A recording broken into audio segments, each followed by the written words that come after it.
اعوذ باللہ من الشیطان الرجیم بسم اللہ الرحمن الرحیم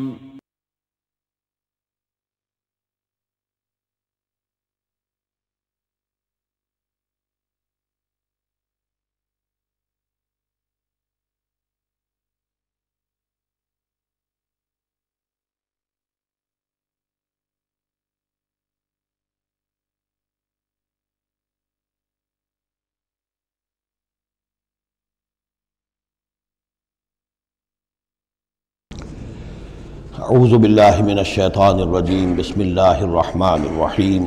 وَإِذَا ضَرَبْتُمْ فِي الْأَرْضِ فَلَيْسَ عَلَيْكُمْ جُنَاحٌ أَن تَقْصُرُوا مِنَ الصَّلَاةِ صدق اللہ العظیم۔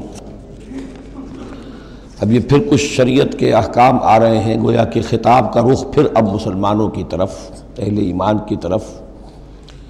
شریعت کے احکام، عبادات سے متعلق تفاصیل۔ اور اے مسلمانوں، جب تم زمین میں سفر کرو تو کوئی حرج نہیں ہے تم پر، کوئی گناہ نہیں ہے کہ تم کچھ کم کر لیا کرو نماز میں۔ ان خفتم ان یفتنکم الذین کفروا، اگر تمہیں اندیشہ ہو کہ تم کو نقصان پہنچائیں گے کافر۔ ان الکافرین کانوا لکم عدوا مبینا، یقیناً یہ کافر تمہارے کھلے دشمن ہیں۔ یہ ہے قصر صلاۃ، لیکن صلاۃ الخوف کی حالت میں، جنگ کی حالت میں قصر کا حکم۔ اور اس میں بھی خاص طور پر جو صورتحال تھی کہ جب حضور کے ساتھ ہوتے تھے تو اب اگر شکل یہ ہوتی کہ آدھا آدھا لشکر علیحدہ علیحدہ نماز پڑھے اور پھر حضور ایک کے ساتھ نماز پڑھیں تو دوسروں کو محرومی کا احساس ہوتا۔ لہذا آپ دیکھیے کہ ایک بہت عمدہ تدبیر بتائی گئی۔ فَإِذَا كُنْتَ فِيهِمْ، تو اے نبی جب آپ بھی ان کے اندر موجود ہوں، فَأَقَمْتَ لَهُمُ الصَّلَاةَ، اور آپ نے ان کے لیے نماز کھڑی کر دی ہو، فَلْتَقُمْ طَائِفَةٌ مِّنْهُمْ مَعَكَ، تو ان میں سے ایک گروہ کو تو کھڑے ہونا چاہیے آپ کے ساتھ۔ وَلْيَأْخُذُوا أَسْلِحَتَهُمْ، اور جو دوسرے ہیں وہ اپنا اسلحہ لے کر وہ چاق و چوبند رہیں۔ فَإِذَا سَجَدُوا فَلْيَكُونُوا مِنْ وَرَائِكُمْ،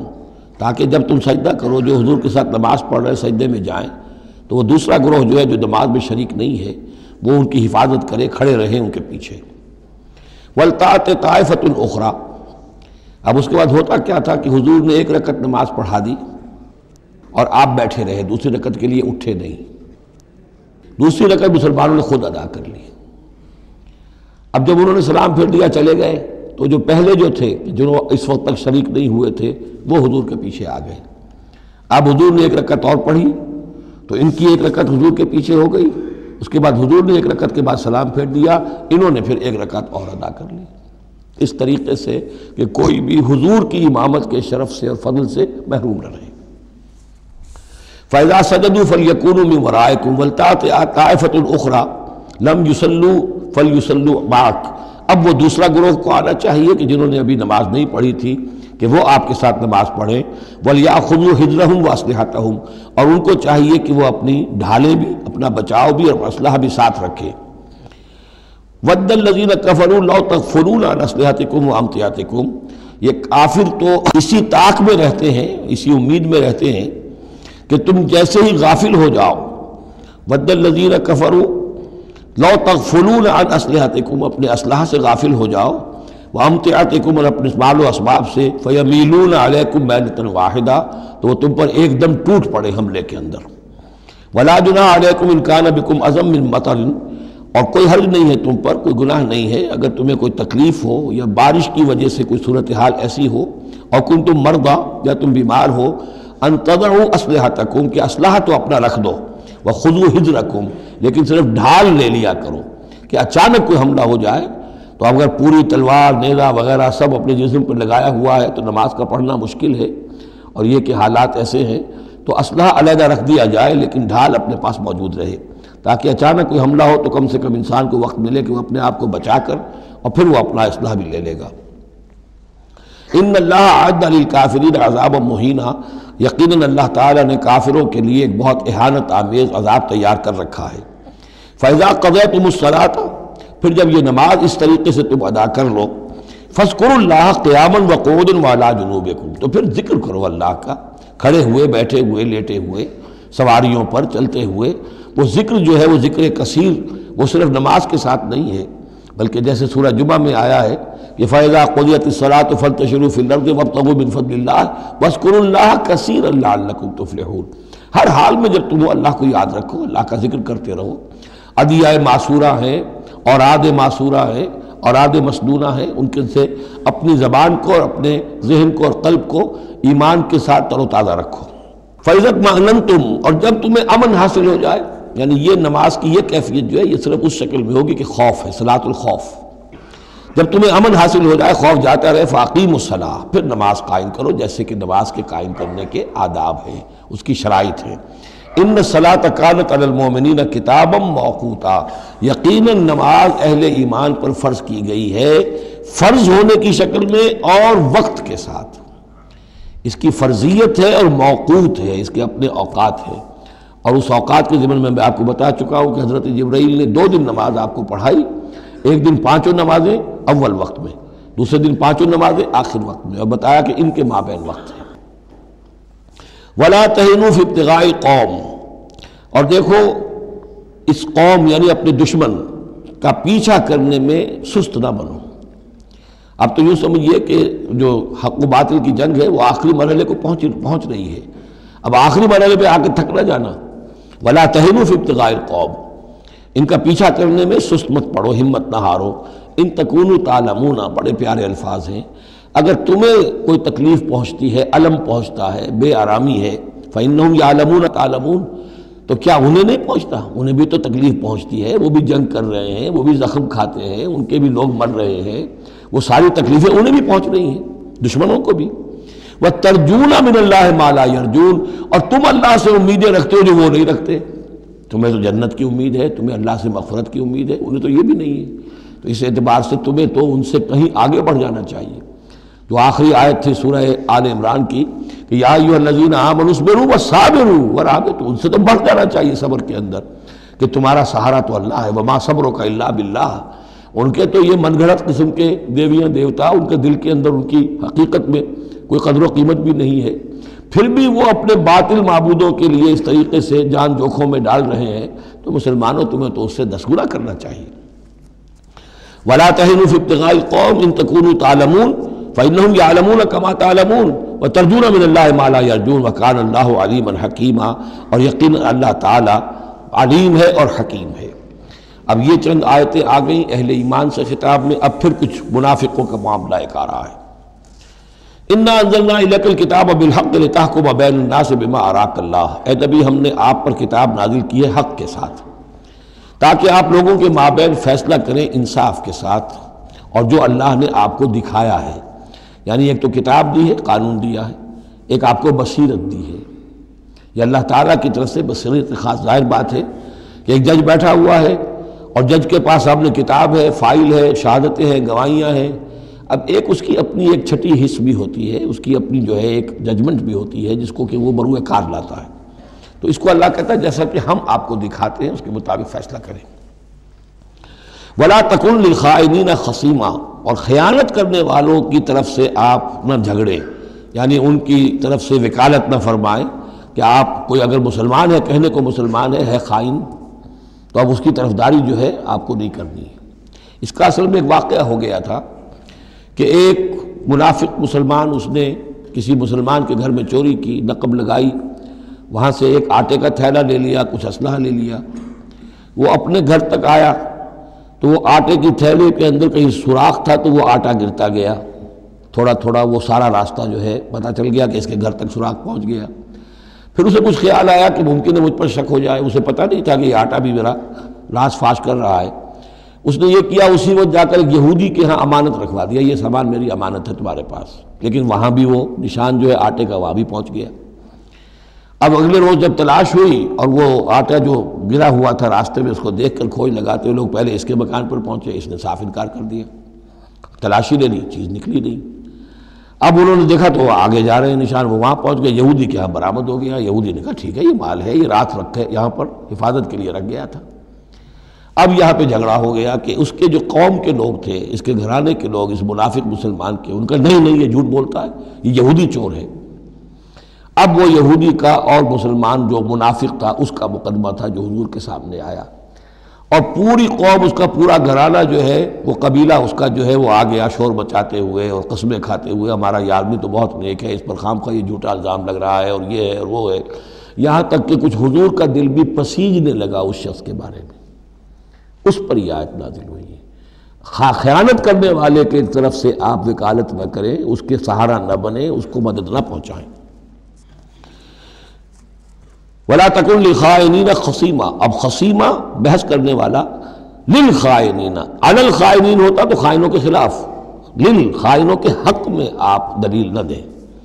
وَاسْتَغْفِرِ اللَّهَ، اور یہ جو بھی آپ کی طبیعت میں نرمی پیدا کچھ ہو گئی تھی، اس پر اللہ سے استغفار کیجئے۔ ان اللہ کان غفورا رحیما، یقیناً اللہ تعالیٰ بخشنے والا اور رحیم ہے۔ ولا تجادل عن الذین یختارون انفسهم، آپ مت جھگڑیے ان لوگوں کی طرف سے جنہوں نے کہ اپنے جانوں کے ساتھ خیانت کی ہے۔ اب ہم یہ امید لگائے بیٹھے حضور ہماری طرف سے شفاعت کریں گے، چاہے ہم نے بے ایمانیاں کی ہیں، حرام خوریاں کی ہیں، شریعت کی دجیاں بکھیری ہیں، تو حضور گویا کہ ہماری شفاعت کریں گے۔ یہاں فرمایا جائے وَلَا تُجَادِلْ عَنِ الَّذِينَ يَخْتَارُونَ أَنفُسَهُمْ، مت جھگڑیے آپ ان لوگوں کی طرف سے، ان کی طرف سے وکالت مت کیجیے۔ ان اللہ لا يحب من كان خوانا اثیما، اللہ تعالیٰ کو بالکل پسند نہیں ہے وہ لوگ کہ جو خوان ہوں، خیانت کرنے والے اور گناہ گار ہوں۔ یستخفون من الناس ولا یستخفون من اللہ، یہ لوگ شرماتے ہیں اور چھپتے ہیں لوگوں سے، اللہ سے نہیں چھپتے۔ وَهُوَ مَعَهُمْ إِذْ يُبَيِّتُونَ مَا لَا يَرْضَىٰ مِنَ الْقَوْلِ، حالانکہ جب یہ راتوں کو مشورے کرتے ہیں مسلمانوں کے خلاف، حضور کے خلاف، یہ منافقین کی بات آ رہی ہے، تو اللہ تعالیٰ ان کے ساتھ موجود ہوتا ہے۔ اگر تو ایمان ان کا ہو اللہ پر تو انہیں معلوم ہو کہ اللہ سن رہا ہے ہماری بات۔ یہ مسلمانوں سے ڈرتے ہیں، خفیہ رکھتے ہیں اپنی باتوں کو، ان بدبختوں کو یہ خیال نہیں ہے کہ اللہ وہ تو ہر وقت ہمارے پاس موجود ہے۔ وَكَانَ اللَّهُ بِمَا يَعْمَلُونَ مُحِيطًا، اور جو کچھ وہ کر رہے ہیں اللہ اس کا احاطہ کیے ہوئے ہے، یعنی اس کی پکڑ سے یہ کہیں باہر نہیں نکل سکتے۔ ہاں انتم ہؤلاء جادلتم عنہم فی الحیات الدنیا، اب یہاں پہ اشارہ ہو رہا ہے وہ جو منافق مسلمان تھا، چور، اس کے جو گھرانے والے لوگ تھے کہ اے لوگو تم نے دنیا کی زندگی میں تو ان کی طرف سے جھگڑا کر لیا، یہاں تک کہ حضور کو بھی بچلانے کی حد تک تم پہنچ گئے۔ وَمَن يُجَادِلُ اللَّهَ عَنْهُمْ يَوْمَ الْقِيَامَةِ، قیامت کے دن کون مجادلہ کرے گا اللہ سے؟ یہاں تم چھڑا بھی لو، حضور کو بھی فرض کیجئے، حضور نے فرمایا، یہ حدیث موجود ہے کہ میرے سامنے کوئی مقدمہ پیش ہوتا ہے تو کوئی ایک فریق زیادہ چرب زبان ہوتا ہے، اپنی بات کو پیش کرتا ہے اور میرے ہاں سے وہ غلط فیصلہ لے جاتا ہے۔ فرض کیجئے زمین کا کوئی ٹکڑا تھا اور میں نے غلط ڈگری اس کے حق میں دے دی، تو وہ سمجھ لے کہ چاہے میری عدالت سے ڈگری لے کر گیا ہے لیکن وہ جہنم کا ٹکڑا لے کر گیا ہے، زمین کا ٹکڑا لے کر نہیں گیا ہے۔ تو یہ تو معاملات ہیں کہ جو بھی عدل ہو رہا ہے، فیصلہ ہو رہا ہے، اس میں جو بھی کیسز ہیں، جو بھی گواہیاں ہو رہی ہیں، اس کے مطابق فیصلہ کر رہے ہیں۔ اب ہر وقت تو اللہ تعالیٰ کی طرف سے حضور صلی اللہ علیہ وسلم کے لیے ہر مرحلے پر تو نہیں تھا، جہاں اللہ ضروری محسوس کرتا تھا آپ کو متنبہ فرما دیتا تھا۔ ہاں انتم ہؤلاء، یہ تمہیں لوگ ہو، جادلتم عنہم فی الحیات الدنیا، تم نے بہت جھگڑا کیا ان کی طرف سے، اپنے ساتھی، اپنے رشتہ دار کی طرف سے دنیا کی زندگی میں۔ فمن یجادل اللہ عنہم یوم القیامہ، تو کون ہے جو اللہ سے جھگڑا کر سکے گا ان کی جانب سے قیامت کے دن؟ ام من یکون علیہم وکیلا، یا کون ہوگا جو اس کا کارساز بن سکے گا، ان کا وکیل بن سکے گا؟ وَمَن يَعْمَلْ سُوءًا أَوْ يَظْلِمْ نَفْسَهُ، اور جو کوئی بری حرکت کرے گا یا اپنے اوپر ظلم ڈھائے گا، ثُمَّ يَسْتَغْفِرِ اللَّهَ، اور پھر اللہ سے استغفار کرے گا، يَجِدِ اللَّهَ غَفُورًا رَحِيمًا، وہ اللہ کو پائے گا غفور الرحیم۔ سیدھی روش ہے، غلطی ہو گئی، خطا ہو گئی، مان لو، جو دنیاوی سزا ہے وہ بھگت لو، اللہ سے استغفار کرو، آخرت کی سزا سے چھٹکارا مل جائے۔ اب اس سے بھی آگے ہے معاملہ، وَمَن يَكْسِبْ إِثْمًا فَإِنَّمَا يَكْسِبُهُ عَلَى نَفْسِهِ، جو کوئی بھی کوئی گناہ کماتا ہے وہ اپنی جان پر وبال لیتا ہے۔ وَكَانَ اللَّهُ عَلِيمًا حَكِيمًا، اللہ تعالیٰ علیم اور حکیم ہے۔ وَمَن يَكْسِبْ خَطِيئَةً أَوْ إِثْمًا ثُمَّ يَرْمِ بِهِ بَرِيئًا، اور یہ معاملہ تو بہت بڑھ کر ہے کہ کسی نے کوئی گناہ کمایا، کوئی خطا کی، کوئی غلطی کی، کوئی جرم کیا، پھر اس کی تہمت لگا دی ایسے شخص پر جو بری ہے۔ یہودی تو بری تھا، اس کو سزا دلوانے کے لیے سب تل گئے، تو ثم یرم بہ بریئا، جو بری ہے اس سے، اس کا کوئی تعلق نہیں، اس کا اس میں کوئی گناہ میں حصہ نہیں، فقد احتمل بہتانا و اسما مبینا، تو اس نے تو اپنے سر پر بہت بڑا طوفان اور بہت کھلا کھلا گناہ کا بوجھ لے لیا ہے۔ ولولا فضل اللہ علیک، اب یہ حضور سے خطاب ہو رہا ہے کہ اس معاملے میں اگر اللہ تعالیٰ نے بروقت آپ کو مطلع نہ کر دیا ہوتا، ولولا فضل اللہ علیک ورحمتہ لہمت طائفۃ منہم ان یضلوک،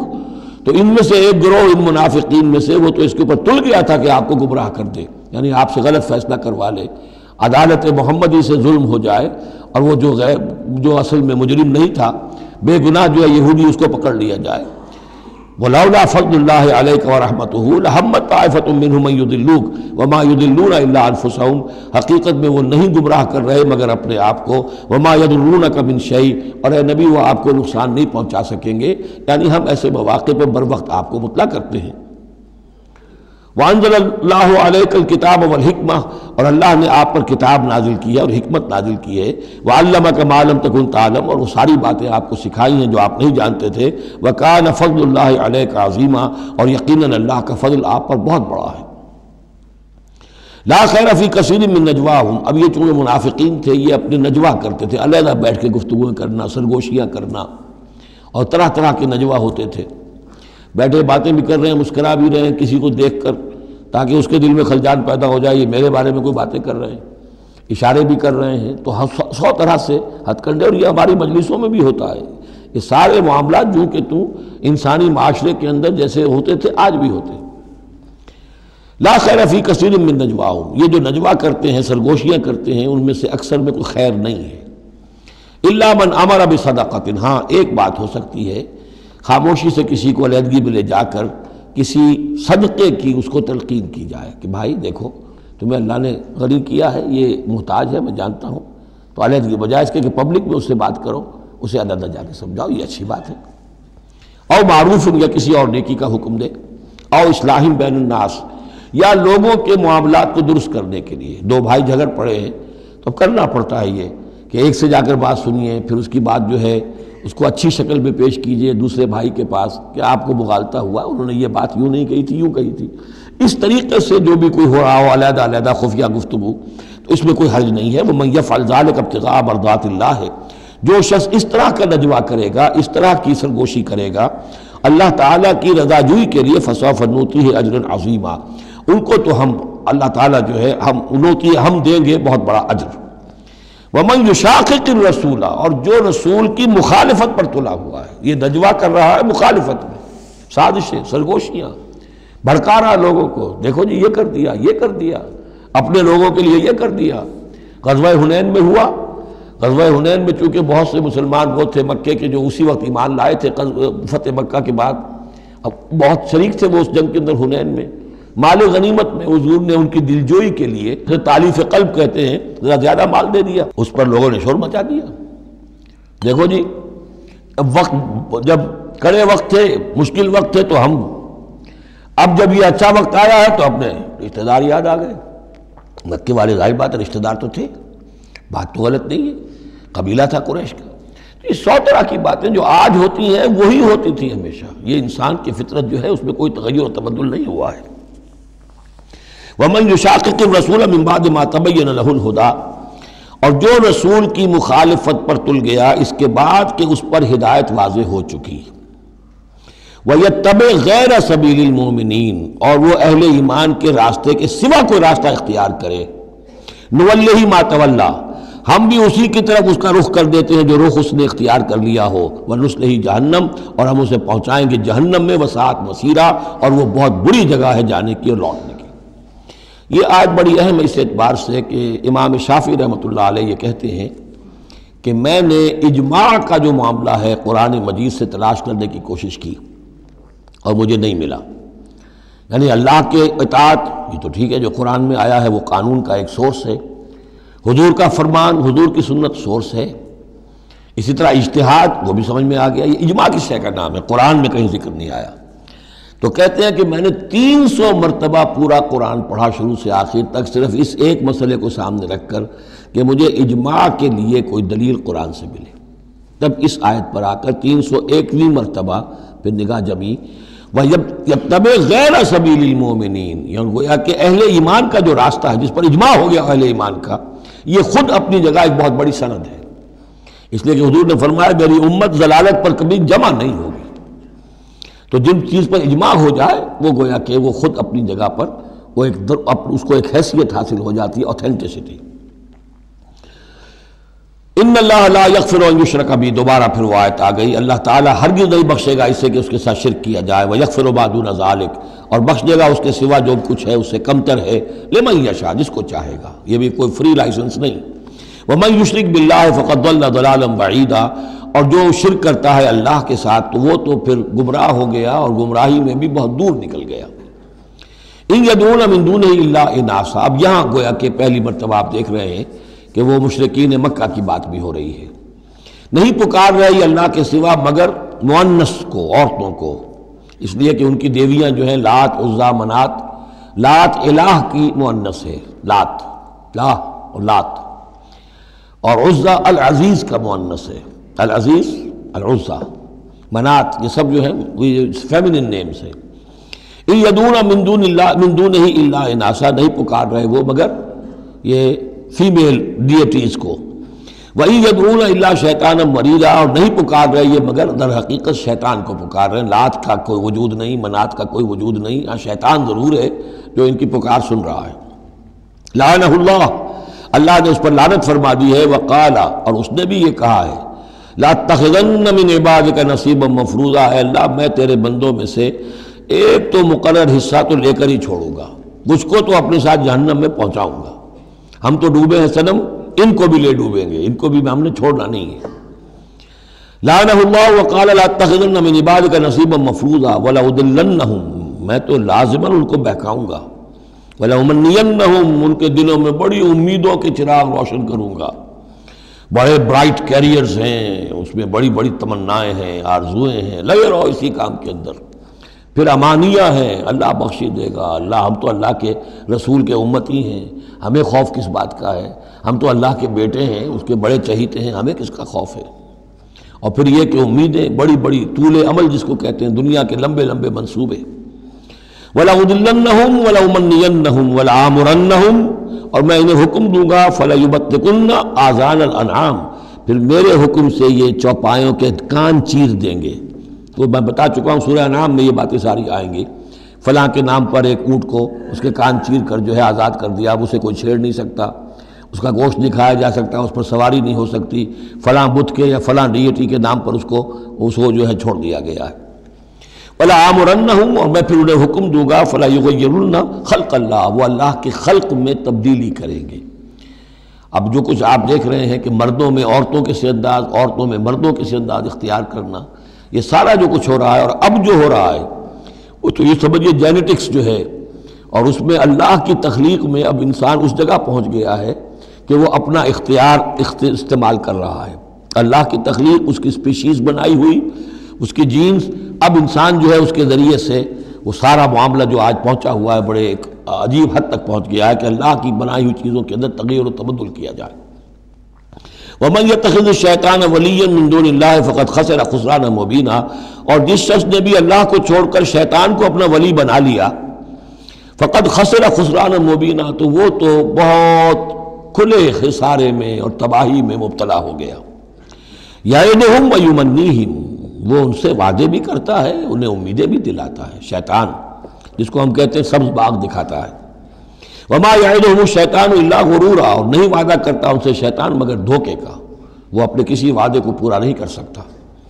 اولئک مأواہم جہنم، یہ وہ لوگ ہیں کہ جن کا ٹھکانہ جہنم ہے، ولا یجدون عنہا محیصا، اور پھر وہ وہاں سے فرار کی کوئی جگہ نہیں پائیں گے، وہاں سے بھاگنے کا کوئی راستہ نہیں پائیں گے۔ والذین آمنوا، وہی سائملٹینیس کنٹراسٹ، اب دوسری طرف اہل ایمان کی شان کیا ہوگی؟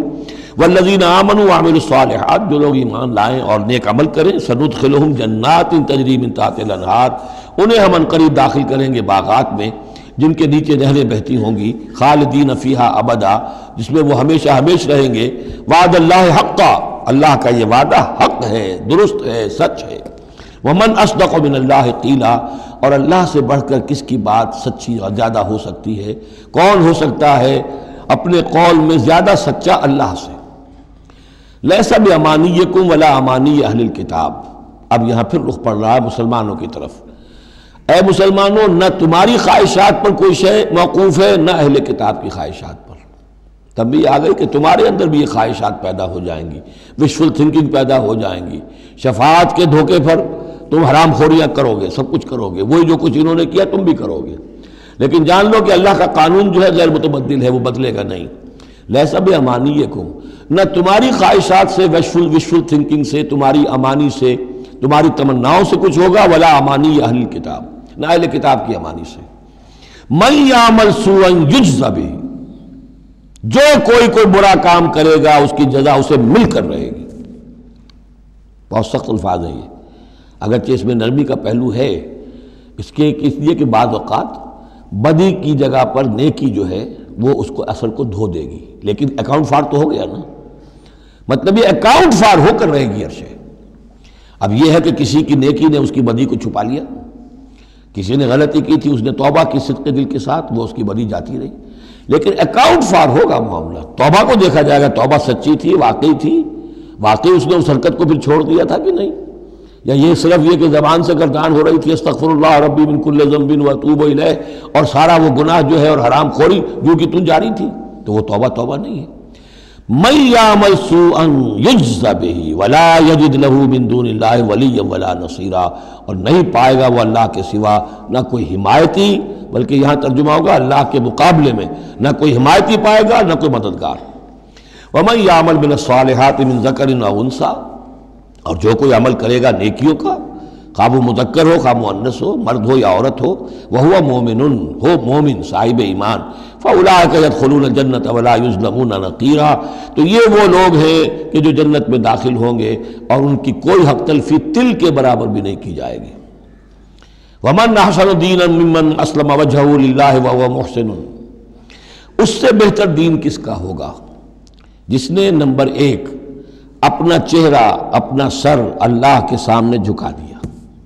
اسلم، اسلام آ گیا، وہو محسن، اور یہ احسان، اس کے بعد اسلام ایمان احسان کے درجے تک پہنچ جائے، خوبصورتی کے ساتھ، خلوص کے ساتھ، للہیت کے ساتھ، پورے دین کا معاملہ، تفریق بین الدین نہیں، دین کے اندر جو ہے وہ حصہ بکھرا نہیں، ٹوٹل دین۔ ومن احسن دینا ممن اسلم وجہہ للہ وہو محسن واتبع ملت ابراہیم حنیفا، اور اس نے پھر پیروی کی دین ابراہیم کی یکسو ہو کر، یا ابراہیم کی جو یکسو تھا۔ واتخذ اللہ ابراہیم خلیلا، اور اللہ نے تو ابراہیم کو اپنا دوست بنا لیا تھا۔ وَلِلَّهِ مَا فِي السَّمَاوَاتِ وَمَا فِي الْأَرْضِ، اللہ ہی کے لیے ہے جو کچھ کہ ہے آسمانوں میں اور جو کچھ کہ ہے زمین میں۔ وَكَانَ اللَّهُ بِكُلِّ شَيْءٍ مُحِيطًا، اور یقیناً اللہ تعالی ہر شے کا احاطہ کیے ہوئے ہے۔ اب جو حصہ آ رہا ہے یہ وہی مسلمانوں سے خطاب ہے، لیکن اس میں ایک استدراک سمجھیے کہ جو شروع میں کچھ آیتیں آئی تھیں خواتین کے معاملے میں، یتیم عورتوں کے معاملے میں، ان سے نکاح کے معاملے میں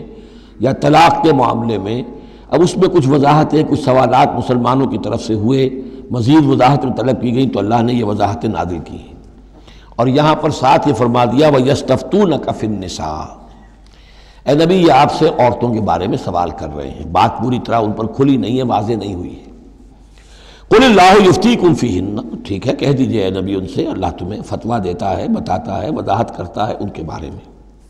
وَمَا يُتْلَىٰ عَلَيْكُمْ فِي الْكِتَابِ مِنْ يَتَامَى النِّسَاءِ،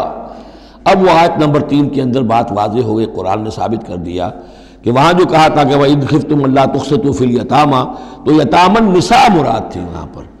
کہ اگر تمہیں اندیشہ یہ ہو کہ یتیم لڑکیوں سے شادی کرو گے تو ان کے ساتھ انصاف نہیں کر سکو گے، اس لیے کہ ان کی طرف سے کوئی ہے نہیں جو ان کے حقوق کا پاسدار ہو اور تم سے کوئی باز پرس کر سکے ان کی طرف سے، تو پھر ان سے شادی مت کرو،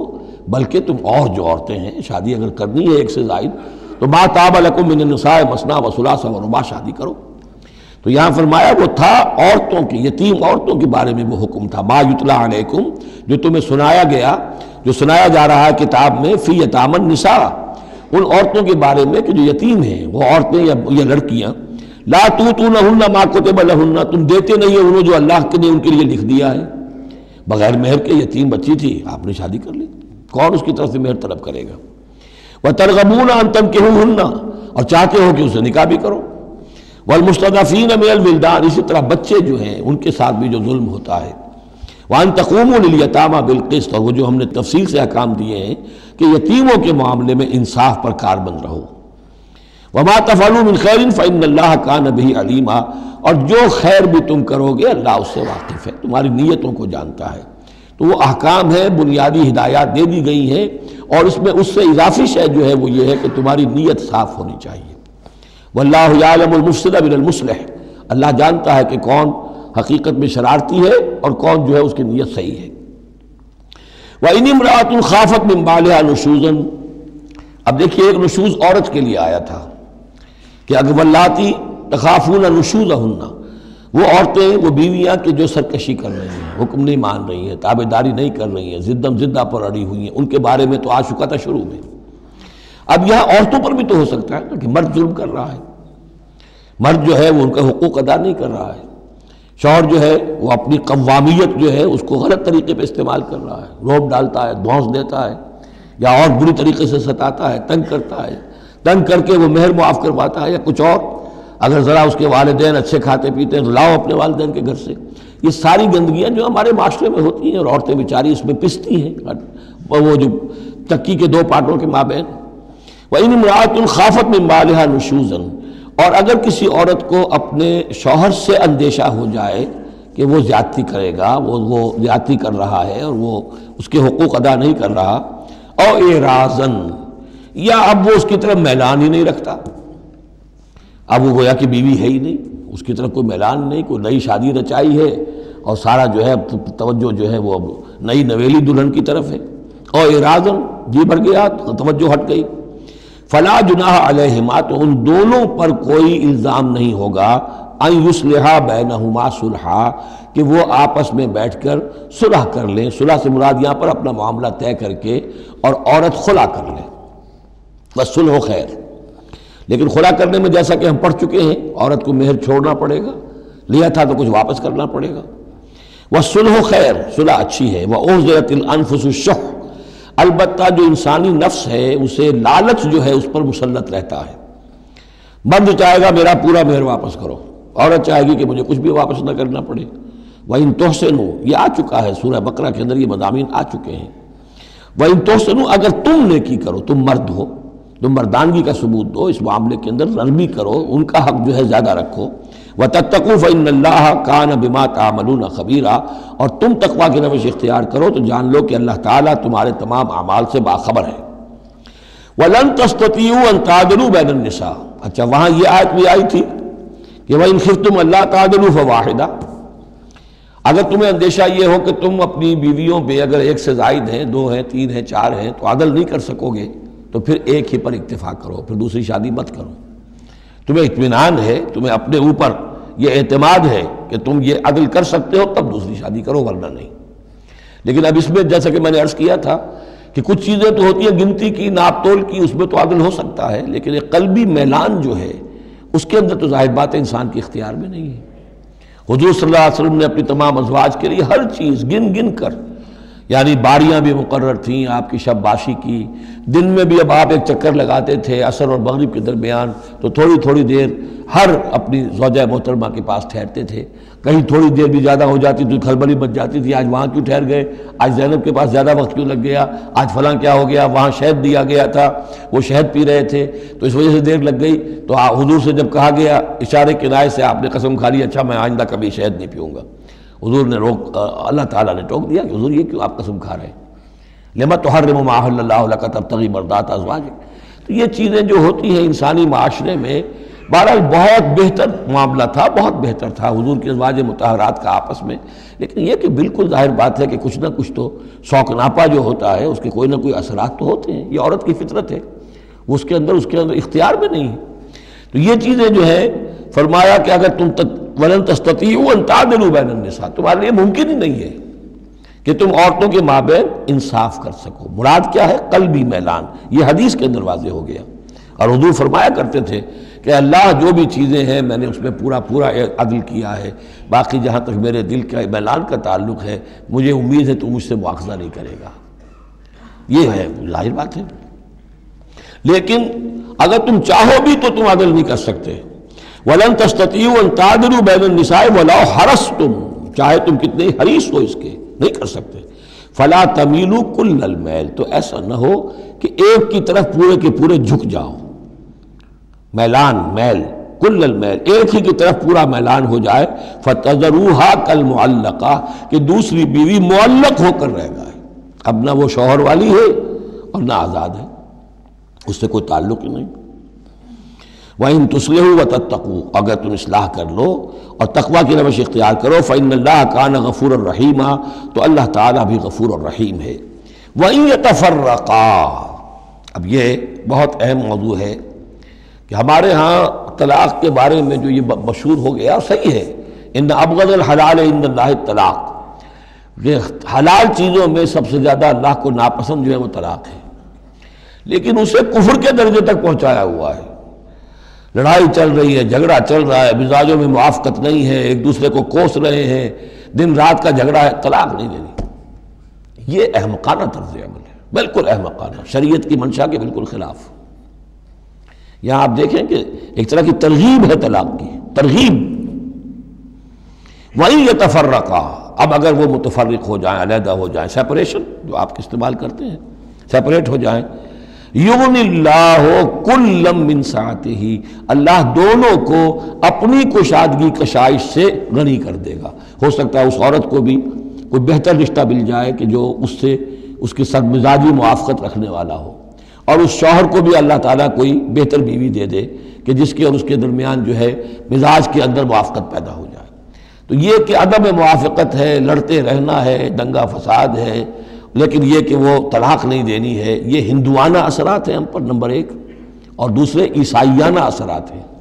عیسائیت میں بھی طلاق حرام ہے، اس لیے کہ قانون اصل میں شریعت، انجیل میں شریعت اور قانون تو ہے ہی نہیں، لیکن جو حضور نے فرمایا ان ابغض الحلال عند اللہ الطلاق، ایسی ہی کوئی بات حضرت مسیح نے فرمائی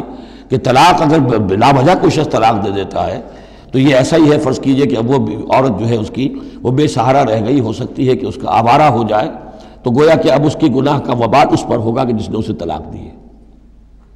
بلا سبب طلاق دے دی۔ اب وہ عورت جو ہے اگر اس کی شادی اور نہیں ہوئی تو اس کی آوارگی کا امکان موجود ہے۔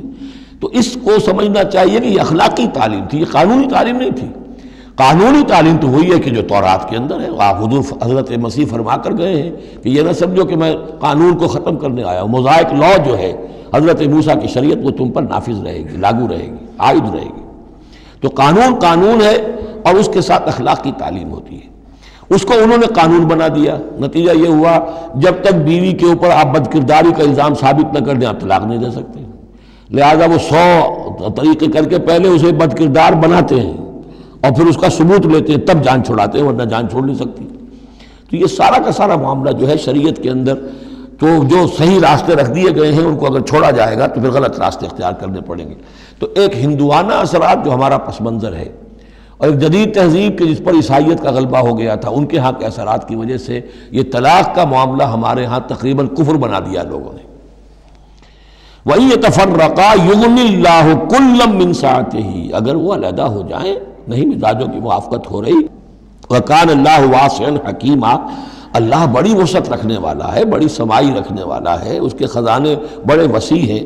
حکیم ہے، حکمت والا ہے، اس کا ہر حکم جو ہے وہ حکمت پر مبنی ہے۔ وَلِلَّهِ مَا فِي السَّمَاوَاتِ وَمَا فِي الْأَرْضِ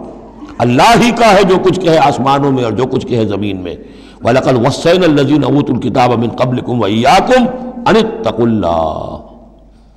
اور دیکھو مسلمانوں، جو تم سے پہلے تھے انہیں بھی ہم نے وصیت کی تھی، جنہیں کتاب دی تھی، اور اب تمہیں بھی وصیت یہی ہے کہ اللہ کا تقوی اختیار کرو، اصل شے ہے تقوی، ورنہ شریعت جو ہے اس کا بھی مذاق بن جائے گا۔ اسی لیے حضور کا جو خطبہ ہے بہت مشہور، عام جمعوں میں آپ سنتے بھی ہوں گے، اوصیکم ونفسی بتقوی اللہ، مسلمانوں میں تمہیں بھی وصیت کرتا ہوں اور اپنے نفس کو بھی وصیت کرتا ہوں کہ اللہ کا تقوی اختیار کریں۔ قوا انفسکم واہلیکم نارا، بچاؤ اپنے آپ کو اور اپنے اہل و عیال کو آگ سے۔ تو یہ تقوی جو ہے، وَلَقَدْ وَصَّيْنَا الَّذِينَ أُوتُوا الْكِتَابَ مِن قَبْلِكُمْ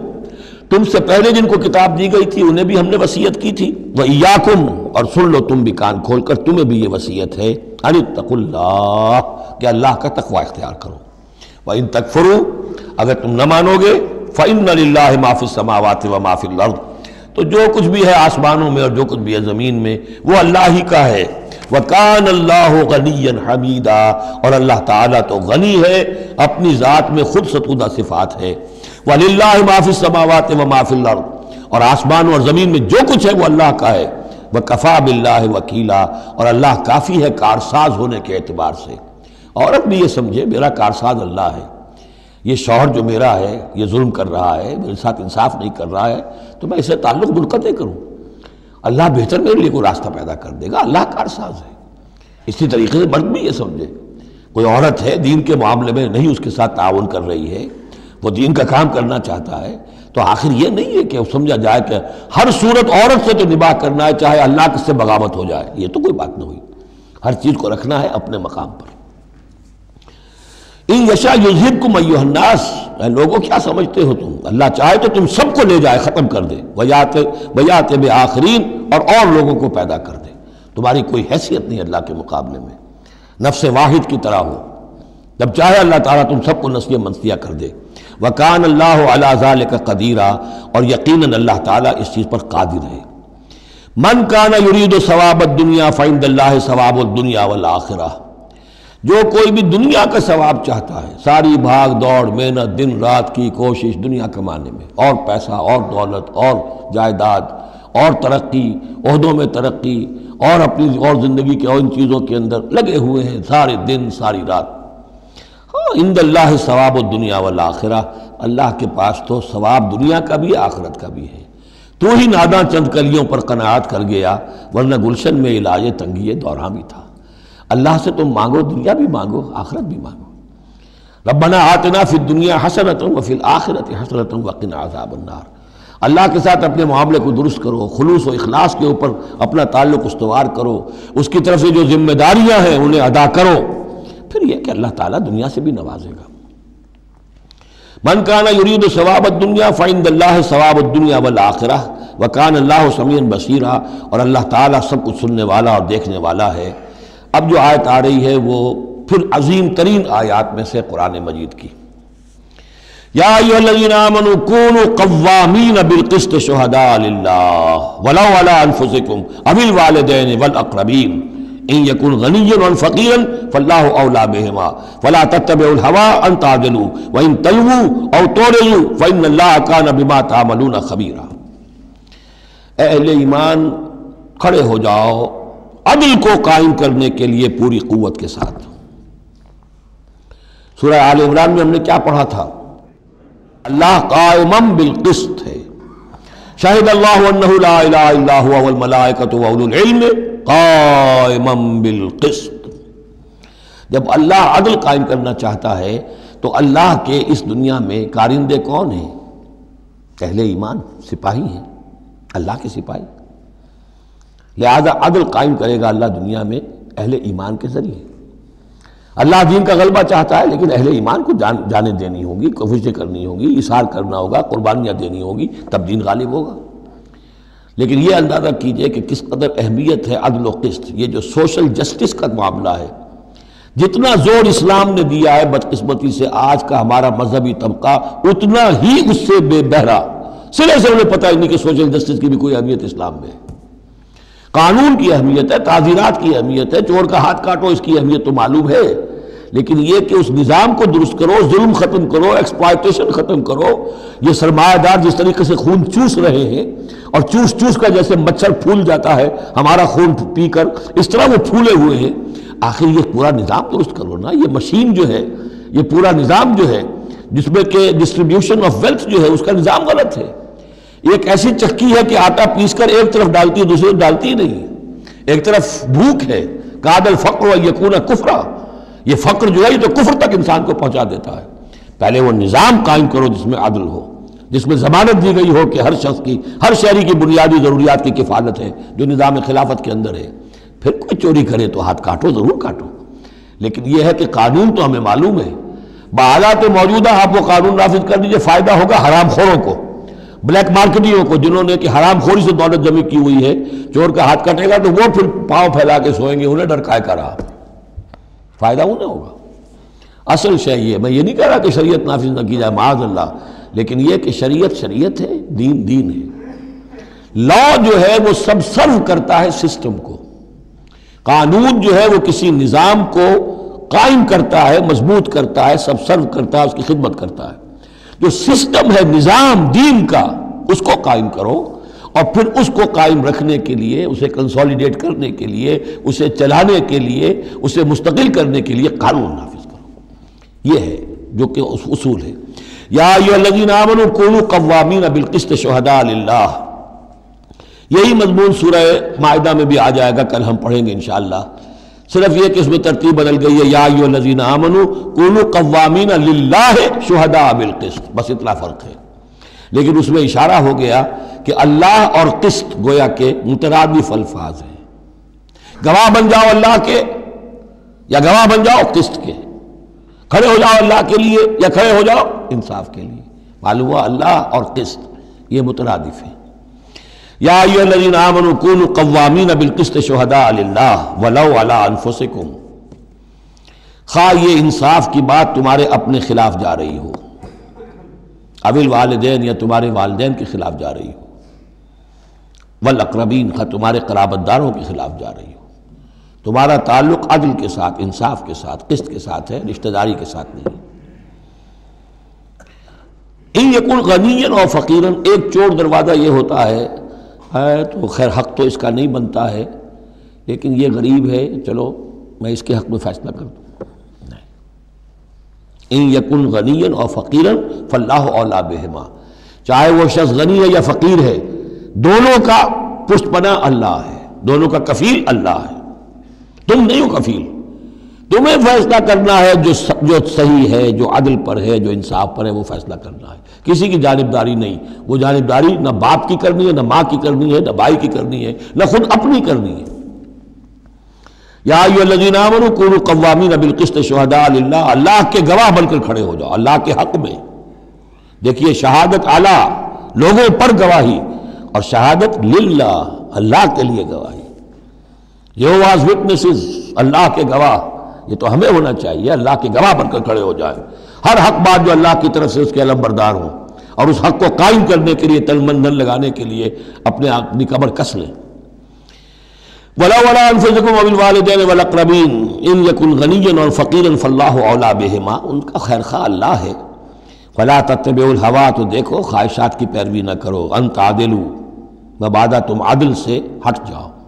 کہ تم عدل نہ کرو، خواہشات کی پیروی کر کے عدل سے برگشتہ ہو جاؤ۔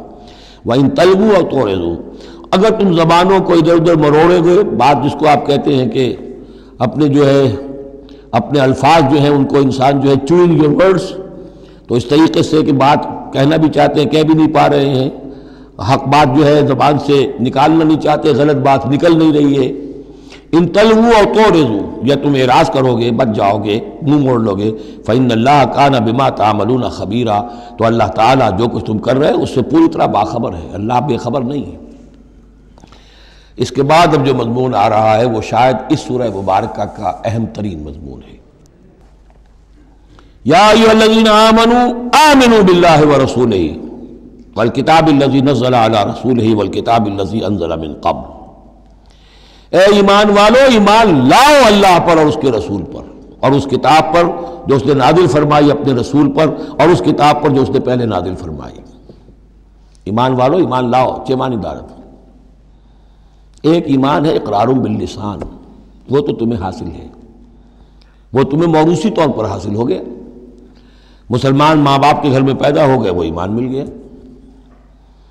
یا یہ کہ اس وقت پورا قبیلہ اسلام لا رہا ہے، ان میں پکے بھی تھے، کوئی کچے بھی آ گئے، انہوں نے بھی کہا اشہد ان لا الہ الا اللہ اشہد ان محمد رسول اللہ، وہ ایمان ایک درجے میں تو حاصل ہو گیا۔ اس لیے ہم پڑھ چکے ہیں کہ کوئی تمہیں اگر راستے میں ملا ہے اور وہ اپنا اسلام ظاہر کرتا ہے، آپ کہہ نہیں سکتے کہ تم مومن نہیں ہو۔ تو ایمان کا ایک درجہ تو وہ ہے، قانونی درجہ ہے، کہ جس نے کہا اشہد ان لا الہ الا اللہ واشہد ان محمد رسول اللہ، وہ مومن ہے۔ لیکن کیا حقیقی ایمان یہی ہے؟ نہیں، ایمان کیا ہے؟ یقین قلبی۔ یا ایھا الذین آمنوا آمنوا باللہ ورسولہ، ایمان لاؤ اللہ پر۔ اب ہم ترجمہ کریں گے، یوں کہیں گے ایمان لاؤ اللہ پر جیسے کہ ایمان لانے کا حق ہے، مانو رسول کو جیسے کہ ماننے کا حق ہے، اور یہ اسی وقت ادا ہوگا جب اللہ اور اس کے رسول پر ایمان دل میں کھب گیا ہو، جیسے صحابہ کے بارے میں فرمایا گیا سورہ حجرات میں وَلَٰكِنَّ اللَّهَ حَبَّبَ إِلَيْكُمُ الْإِيمَانَ وَزَيَّنَهُ فِي قُلُوبِكُمْ، اللہ نے ایمان کو تمہارے نزدیک محبوب بنا دیا، اسے تمہارے دلوں میں کھبا دیا ہے۔ اور کچھ لوگوں کے بارے میں فرمایا قالت الاعراب آمنا قل لم تؤمنوا ولکن قولوا اسلمنا ولما يدخل الايمان في قلوبكم، یہ بدو دعویٰ کر رہے ہیں ہم ایمان لے آئے۔ اے نبی ان سے کہہ دیجئے تم ہرگز ایمان نہیں لائے ہو، ہاں یوں کہہ سکتے ہو کہ ہم مسلمان ہو گئے، اسلام لے آئے ہیں، ہم نے سر تسلیم خم کر دیا، ہم نے اطاعت قبول کر لی، لیکن ابھی تک ایمان تمہارے دلوں میں داخل نہیں ہوا ہے۔ اصل ایمان وہ ہے جو دل میں داخل ہو جائے، اقرار باللسان و تصدیق بالقلب۔ لیکن یہاں بھی اصل میں جو ہے روئے سخن کن کی طرف ہو رہا ہے؟ منافقین کی طرف ہو رہا ہے۔ وہ ایمان تو لائے تھے لیکن وہ ایمان نہیں تھا۔ یا ایھا الذین آمنوا آمنوا باللہ ورسولہ والکتاب الذی نزل علی رسولہ، قرآن کے لیے لفظ نزل، والکتاب الذی انزل من قبل، اور تورات کے لیے انزل، اور اس کتاب پر بھی جو پہلے نازل کی گئی تھی۔ وَمَن يَكْفُرْ بِاللَّهِ وَمَلَائِكَتِهِ، جو کوئی کفر کرے گا اللہ کا اور اس کے فرشتوں کا، وَكُتُبِهِ اور اس کی کتابوں کا، وَرُسُلِهِ اور اس کے رسولوں کا، وَالْيَوْمِ الْآخِرِ اور قیامت کے دن کا، فَقَدْ ضَلَّ ضَلَالًا بَعِيدًا، تو وہ تو گمراہ ہو گیا اور گمراہی میں بہت دور نکل گیا۔ یہ آیتیں سب کی سب بہت ہی اہم ہیں اور بڑی گہری ہیں۔ ان الذین آمنوا ثم کفروا ثم آمنوا ثم کفروا ثم ازدادوا کفرا لم یکن اللہ لیغفر لهم ولا لیہدیہم سبیلا بشر المنافقین بان لهم عذابا علیما۔ دیکھیے یہ منافقت کا معاملہ کیا تھا؟ یہ ایسا نہیں تھا کہ ایک ہی دن میں آدمی منافق ہو گیا۔ ایک تو تھے وہ جو شعوری منافق تھے، جو فیصلہ کر کے، جو ہم سورہ آل عمران میں پڑھ آئے ہیں، صبح ایمان کا اعلان کریں گے، شام کو ہم پھر کافر ہو جائیں گے، مرتد ہو جائیں گے، تو معلوم ہوا ایمان انہیں نصیب ہوا ہی نہیں، اور انہیں بھی معلوم تھا کہ ہم مومن نہیں ہیں، ہم ایمان لائے نہیں ہیں، تو دھوکہ دے رہے ہیں۔ یہ شعوری منافق ہوا۔ غیر شعوری منافق کون سے ہوتے تھے؟ کہ جو آئے تو تھے، کوئی دل میں دھوکہ دینے کی نیت نہیں تھی، انہیں اندازہ نہیں تھا کہ یہ، وہ سمجھتے تھے پھولوں کی سیج ہے، نکلا وہ کانٹوں بھرا بستر۔ اب انہیں قدم قدم پہ رکاوٹ ہے، وہ ارادہ، وہ پختگی نہیں ہے، ایمان کی وہ گہرائی نہیں ہے کہ ہر کے بعد آباد جو ہو سو ہو۔ ان کا کیا ہوتا ہے، کچھ دو قدم چلے، کچھ پیچھے ہٹ گئے، کچھ چھٹک گئے، کچھ چلے، کچھ ہمت کی، کچھ رک گئے۔ نتیجہ یہ ہوتا ہے کہ اب لوگ ان کے ڈانٹ ڈپٹ کرتے تم کیا کرتے ہو، تو اب انہوں نے کیا کیا، جھوٹے بہانے بنانے شروع کیے، اور پھر آخری درجہ جھوٹی قسمیں کھانی شروع۔ خدا کی قسم یہ مجبوری تھی، اس لیے میں رک گیا تھا، تم سمجھتے ہو کہ میں جہاد میں نہیں جانا چاہتا تھا، تم ایسا گمان تو نہ کرو، مجھے یہ مجبوری ہو گئی تھی، میری بیوی مر رہی تھی، میں کیسے جا سکتا تھا، وغیرہ وغیرہ، جھوٹی قسمیں۔ تو یہ جو ہے معاملہ ایمان اور کفر کا، یہ یوں چلتا رہتا ہے۔ اگرچہ اوپر جو ہے وہ پردہ تو ایمان کا ہے، کافر تو وہ ہوا ہی نہیں، اسلام لے آیا تھا، مومن ہے، اور وہ ارتداد کا اس نے اعلان نہیں کیا، لیکن ابھی ایمان کی طرف آیا، پھر کفر کی طرف گیا، پھر ایمان کی طرف آیا، پھر کفر کی طرف گیا۔ یہ مذبذبین بین ذالک، اوسیلیشن جو ہے یہ ہوتی رہتی ہے۔ اور اس کی بہترین مثال کیا ہے، کبھی اگر کسی کو آپ نے دریا میں، کسی تالاب میں ڈوبتے دیکھا ہو، نیچے گیا پھر آیا ذرا اوپر، پھر گیا پھر آیا، پھر گیا تو گیا، بالکل وہ نقشہ ہے جو یہاں ہے۔ ان الذین آمنوا ثم کفروا، یہاں کفر سے مراد نفاق ہے، کفر قانونی نہیں، کفر حقیقی، کفر معنوی، کفر باطنی، اندر ہی اندر ہو رہا ہے سب کچھ جو ہو رہا ہے۔ انہوں نے انکار اور اعلان کیا ہی نہیں ہے، اسلام سے انکار نہیں کیا، کفر کا اعلان نہیں کیا، یہ اندر ہو رہا ہے اس کی شخصیت کے باطن میں۔ ان الذین آمنوا ثم کفروا ثم آمنوا ثم کفروا، ایمان لائے پھر کفر کیا، پھر ایمان لائے پھر کفر کیا، ثم ازدادوا کفرا، پھر کفر میں بڑھتے چلے گئے۔ لم یکن اللہ لیغفر لہم، اللہ تعالیٰ ایسے لوگوں کو مغفرت کرنے والا نہیں ہے، ایسے لوگوں کی مغفرت کرنے والا نہیں ہے، ولا لیہدیہم سبیلا، اور نہ ایسے لوگوں کو وہ راستہ دکھائے گا۔ اگلی آیت میں کھول دیا کہ یہ کن کا تذکرہ ہے، بشر المنافقین بان لہم عذابا علیما، اے نبی ان منافقوں کو بشارت دے دیجئے کہ ان کے لیے دردناک عذاب۔ یہاں تو آنا ہے تو یکسو ہو کے آؤ، ریزرویشن رکھ کر مت آؤ۔ وَلَنَبْلُوَنَّكُمْ بِشَيْءٍ مِّنَ الْخَوْفِ وَالْجُوعِ وَنَقْصٍ مِّنَ الْأَمْوَالِ وَالْأَنفُسِ وَالثَّمَرَاتِ، کان کھول کر آؤ۔ لَتُبْلَوُنَّ فِي أَمْوَالِكُمْ وَأَنفُسِكُمْ وَلَتُسْمَعُنَّ مِنَ الَّذِينَ أُوتُوا الْكِتَابَ مِن قَبْلِكُمْ وَالَّذِينَ أَشْرَكُوا أَذًى كَثِيرًا، تمہیں سننی پڑیں گی، ساری تلخ باتیں سننی پڑیں گی، کڑوے گھونٹ کرنے پڑیں گے، قدم قدم پر آزمائشیں آئیں گی۔ در رہے منزل لیلا کے خطر ہاش بسے، شرط اول قدم ہی نہ اس کے مجنون باشی۔ بشر المنافقین، تنزیہ انداز ہے، ان منافقوں کو بشارت دے دیجئے محمد صلی اللہ علیہ وسلم کہ ان کے لیے بہت دردناک عذاب ہے۔ الذین یتخذون الکافرین اولیاء من دون المؤمنین، ان کی ایک شان یہ بھی تھی کہ وہ جو کفار تھے ان کو دوست بناتے تھے۔ وہ چاہتے تھے نا don't keep all your eggs in one basket, بالکل یکسو مسلمانوں کے ساتھ ہو جاؤ، کیا پتہ ہے کل پلڑا جو ہے بدل جائے۔ تو کفار کے ساتھ بھی keep some good office with them also, کچھ نہ کچھ ان کے ساتھ رہے معاملہ، کہہ سکے وقت کے اوپر، تو دوستیاں رکھتے تھے۔ الذین یتخذون الکافرین اولیاء من دون المؤمنین، اہل ایمان کو چھوڑ کر ان کو دوست بناتے ہیں اور ان کو اپنا پشت پناہ بناتے ہیں۔ ایبتغون عندہم العزہ، کیا وہ ان کے اس قرب میں اور ان کی محفلوں میں جا کر عزت چاہتے ہیں، عزت کی تلاشی ہیں۔ امریکہ جانا بہت بڑا اعزاز ہے، اتنے بڑا اعزاز مل گیا تو یہ عزت ہی ہے نا جو انسان ڈھونڈنے کے لیے، اور اس کے لیے کروڑوں روپیہ خرچ ہوتا ہے، اس کے لیے جو بھی لابینگ ہوتی ہے، اس کے لیے وہ چند منٹ کی ملاقات کے لیے وہ بھی، اور کچھ اس سے حاصل ہو نہ ہو، باقی جو پالیسیاں ان کی چلتی رہتی ہیں وہ تو جو بھی ان کا CIA کر رہا ہے یا کوئی اور پینٹاگون کر رہا ہے وہ تو بیٹھا ہوا ہے فگر ہیڈ، اس کے سوا کچھ بھی نہیں۔ الذین یتخذون الکافرین اولیاء من دون المؤمنین یبتغون عندہم العزہ فإن العزۃ للہ جمیعا، عزت کل کی کل اللہ کے اختیار میں ہے۔ کہاں عزت ڈھونڈ رہے ہو؟ وقد نزل علیکم فی الکتاب، اور یہ بات تم پر نازل کی جا چکی ہے کتاب میں، یہ سورہ انعام کی آیت نمبر 68 ہے،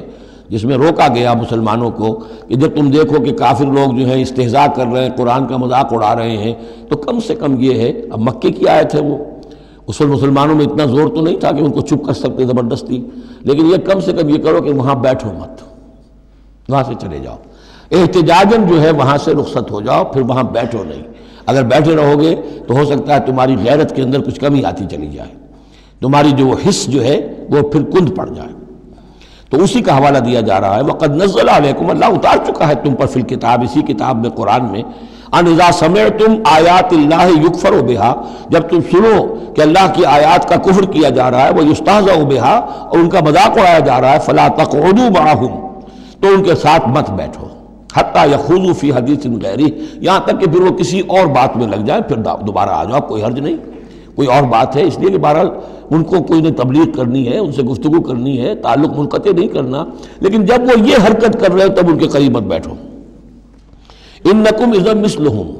اگر تم بھی بیٹھے رہو گے اس وقت اسی حالت میں ان کے ساتھ تو پھر تم بھی ان جیسے ہو جاؤ گے۔ ان اللہ جامع المنافقین والکافرین فی جہنم جمیعا، یقیناً اللہ تعالیٰ جمع کر کے رہے گا منافقوں کو بھی اور کافروں کو بھی جہنم میں سب کو۔ الذین یتربصون بکم، وہ جو تمہارے لیے ایک انتظار کی حالت میں ہیں، دیکھنا چاہتے ہیں، دیکھیے اونٹ کس کروٹ بیٹھتا ہے، تیل دیکھو، تیل کی دھار دیکھو، آخری فتح مسلمانوں کو ہوتی ہے یا کفار کو ہوتی ہے، دونوں کے ساتھ کچھ نہ کچھ تعلقات رکھو تاکہ وقت جو بھی ہو، جو بھی صورتحال سچویشن جو بھی ہو جائے، ہم اس کے اندر اپنے بچاؤ کی کوئی شکل کر لیں۔ تو الذین یتربصون بکم، وہ تمہاری بات طاق میں ہیں، منتظر ہیں، سوچ رہے ہیں۔ فَإِن كَانَ لَكُمْ فَتْحٌ مِّنَ اللَّهِ، تو اگر تمہیں فتح مل جاتی ہے اللہ تعالیٰ کے فضل و کرم سے، قَالُوا أَلَمْ نَكُن مَّعَكُمْ، وہ آ جائیں گے، ہم بھی تو آپ کے ساتھ تھے، مسلمان تھے، ہمارا بھی حصہ نکالیے مال غنیمت میں سے۔ وَإِن كَانَ لِلْكَافِرِينَ نَصِيبٌ، اور اگر کوئی حصہ پہنچ جائے کافروں کو، کوئی فتح انہیں وقتی طور پر حاصل ہو جائے، ان کا پلڑا بھاری ہو جائے، قالوا، تو وہ کہے کہ اپنے ان کافروں ساتھیوں سے، أَلَمْ نَسْتَحْوِذْ عَلَيْكُمْ، کیا ہم نے آپ کا گھیراؤ نہیں کر لیا تھا، ہم نے آپ کو بچایا ہوا تھا کہ یہ مسلمان جو ہیں، ہم تو اوٹ بنے ہوئے تھے اصل میں، آپ سمجھتے ہیں مسلمانوں کے ساتھ ہو کر ہم جنگ کرنے آئے تھے، نہیں، ہم اس لیے آئے تھے کہ مسلمانوں کے حملوں سے آپ کو بچائیں۔ أَلَمْ نَسْتَحْوِذْ عَلَيْكُمْ وَنَمْنَعْكُمْ مِنَ الْمُؤْمِنِينَ، ہم نے تو بچایا ہے آپ کو مسلمانوں سے۔ فَاللَّهُ يَحْكُمُ بَيْنَكُمْ يَوْمَ الْقِيَامَةِ، تو اللہ ہی فیصلہ کرے گا تمہارے مابین قیامت کے دن۔ وَلَن يَجْعَلَ اللَّهُ لِلْكَافِرِينَ عَلَى الْمُؤْمِنِينَ سَبِيلًا، اور اللہ تعالیٰ کافروں کو اہل ایمان کے مقابلے میں راہیاب نہیں کرے گا۔ ان المنافقون یخادعون اللہ وہو خادعهم، یہ منافق اللہ کو دھوکہ دینے کی کوشش کر رہے ہیں اور اللہ انہیں دھوکہ دے رہا ہے۔ وَإِذَا قَامُوا إِلَى الصَّلَاةِ قَامُوا كُسَالَىٰ، جب نماز کے لیے بھی کھڑے ہوتے ہیں تو کسل بندی کے ساتھ کھڑے ہوتے ہیں، طبیعت میں بشاشت نہیں ہوتی. یراؤون الناس، لوگوں کو دکھاوے کے لیے. ولا یذکرون اللہ الا قلیلا، اور نہیں ذکر کرتے حقیقت میں اللہ کا مگر بہت کم. بارک اللہ لی ولکم فی القرآن العظیم ونفعنی وإیاکم بالآیات والذکر الحکیم.